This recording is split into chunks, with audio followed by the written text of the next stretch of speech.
Hello friends, welcome to my channel santos kitchen.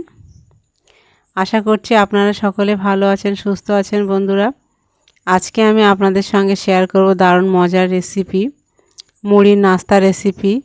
দুর্দান্ত স্বাদের, এই টমেটো সস দিয়ে খেতে দুর্দান্ত লাগে। তো বন্ধুরা, আমার এই রেসিপিটি যদি ভালো লাগে তো লাইক করবেন, লাইক কমেন্ট করবেন ভালো লাগে তাহলে, আর মনে উৎসাহ জাগে নতুন নতুন ভিডিও বানাতে। তো বন্ধুরা, আপনারা আমার পাশে থাকবেন, আমাকে সাপোর্ট করবেন। এবার চলে যাব রেসিপিটি করার জন্য আমি আমার রান্নাঘরে। চলেন বন্ধুরা সকলে আমার সঙ্গে আমার রান্নাঘরে। চলে এসেছি রান্নাঘরে, আর আমি এখানে মুড়ি নিয়েছি। এই মুড়িটা আমি পেস্ট, এই যে এইভাবে পিষে নিয়েছি, শিলে পাউডার বানিয়ে নিয়েছি মুড়িটার। তো এটা এক সাইডে রেখে দিচ্ছি। প্রথমে একটা এরকম ধরনের বোল নিচ্ছি। 4 পিস ডিম নিয়েছি। ডিমটা প্রথমে আমি ভেঙে এর মধ্যে নিয়ে নেব।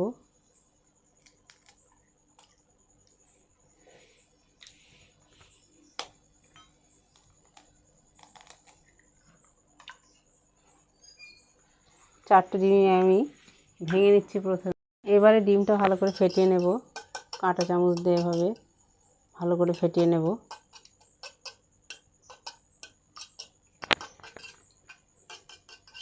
দিচ্ছি স্বাদ মতো লবণ, লবণটা একটু মিশিয়ে নিচ্ছি। আর পেঁয়াজটা আমি এভাবে কুচিয়ে লবণ মাখিয়ে রেখেছি, এই লবণ মাখানো পেঁয়াজটাও দিয়ে দিচ্ছি। আর দিচ্ছি টমেটো, কাঁচা লঙ্কা 6টা মতো কেটে রেখেছি, আর টমেটো একটা কেটে রেখেছি, সব দিয়ে দিচ্ছি একসঙ্গে। এটা ভালো করে এর সঙ্গে আগে মিশিয়ে নেব।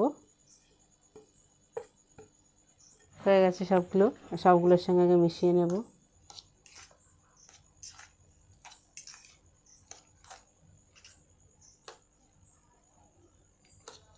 এবারে যে আমি মুড়িটা পাউডার করে রেখেছি, সেই মুড়িটা অল্প অল্প করে দেব, আর আমি এর সঙ্গে মিশিয়ে নেব। এই যে মুড়ির পাউডারটা এভাবে দেব আর মিশিয়ে নেব।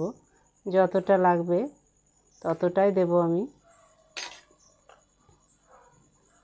এই সমস্ত গুলাটা এই ডিমের সঙ্গে হবে, কোনো জল ইউজ করব না এখানে।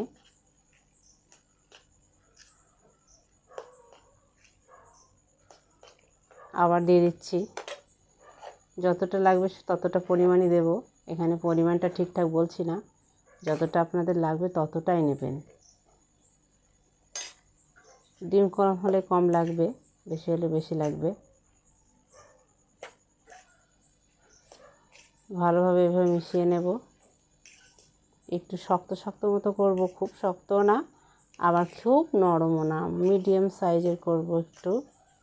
এটা আর একটু নিয়ে নেব, একটু দিয়ে দিচ্ছি লঙ্কার গুঁড়ো এখন মিশিয়ে। আর আমি এটা লঙ্কার গুঁড়োটা দিয়ে হাত দিয়ে ভালো করে এভাবে মিশিয়ে নেব। কাঁটা চামচের সাহায্যে মিশিয়েছি, এবার হাত দিয়ে সুন্দর করে মাখিয়ে নেব পুরোটা।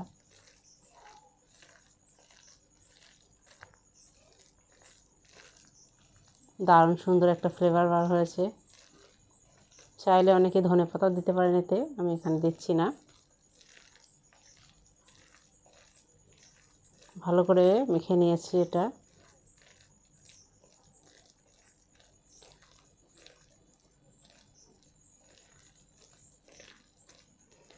এভাবেই আমি এটা রেখে দেব 10 মিনিটের জন্য, সব কিছু একসঙ্গে যাতে মিশে যায়। 10 মিনিট পর ফিরে আসছি। 10 মিনিট হয়ে গেছে। 10 মিনিট পর এবারে আমি চলে যাব এটা রান্না করার জন্য উনানের কাছে চলে যাচ্ছি। এবার উনানে চলে এসেছি, আর বসিয়ে দিয়েছি উনানে একটা প্যান। এটা গরম হলে রান্নাটা শুরু করে দেব। গরম হয়ে গেছে, এবার দিয়ে দিচ্ছি তেলটা একটু বেশি করে দেব।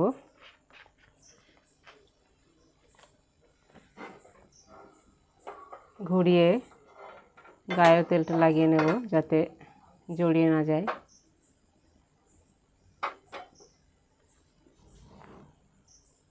এটা ভালো মতো গরম হয়ে গেছে, আর আমি একটা টমেটো এভাবে স্লাইস করে রেখেছি, সেটা দিয়ে দেব।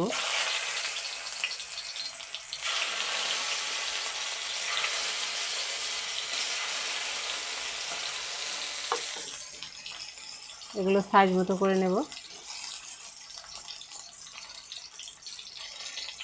একটু উল্টিয়ে নেব।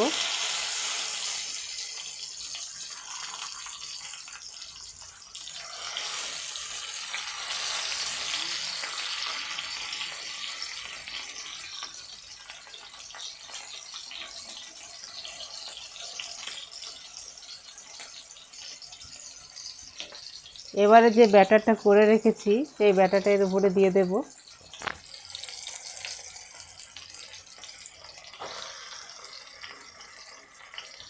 দিয়ে সমান করে দেব।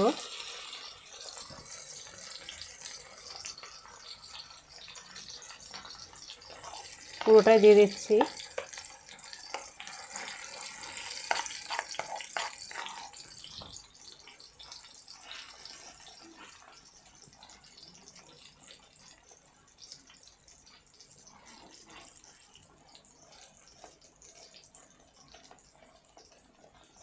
লেয়ারটা খুব পাতলাও করব না, আবার খুব মোটাও করব না, মিডিয়াম সাইজের লেয়ারটা করব।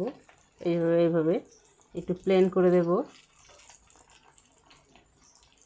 আর এটা গরমে হাই হিটে গরম করে নেওয়ার পর তেলটা, এটা যখন ভাজবো লো হিটে ভাজবো, রয় ভাজবো, তাহলে ভিতর থেকে কাঁচা থাকবে না, পুরোপুরিভাবে সিদ্ধ হয়ে যাবে, সুন্দর লাগবে খেতে। তো এটা আমার ভালোভাবে ঠিক করে সেট করা হয়ে গেছে। এটা এক পিঠ ভাজার পর আর এক পিঠ ফিরে আসছি, আর এক পিঠ ভাজার পর এক পিঠ হয়ে গেছে। এবার একটা থালা দিয়ে এভাবে ঢাকা দিয়ে উল্টিয়ে নেব। ওই পিঠটাও উল্টিয়ে দিয়ে দিয়েছি এভাবে। হয়ে গেছে। এবার আমি এটা নামিয়ে নিচ্ছি। নামিয়ে নিয়ে আমি এই সাইজ করে কেটে নিয়েছি, যেরকম খুশি সাইজ করে কেটে নিতে পারেন, যেরকম হয়েছে আমার। তো এটা টমেটো সস দিয়ে পরিবেশন করবেন, দারুণ লাগে খেতে। তো বন্ধুরা, ডিম আর মুড়ির এই নাস্তাটি আমার হয়ে গেছে। এটি টমেটো সস দিয়ে খেতে দারুণ লাগে, দুর্দান্ত স্বাদের। হঠাৎ কোনো আত্মীয়স্বজন আসলেও খাওয়াতে পারেন, নিজেরাও খেতে পারেন। এভাবে বাচ্চাদের বানিয়েও দিতে পারেন বাড়িতে, কোনো অসুবিধা নেই, দুর্দান্ত স্বাদের খেতে।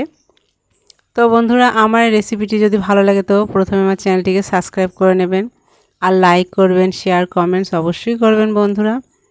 তো বন্ধুরা, আপনারা আমাকে এভাবেই সাপোর্ট করবেন, আমার পাশে থাকবেন। আজকে বিদায় নিচ্ছি, আবার দেখা হবে নতুন কোনো রেসিপি নিয়ে। টাটা।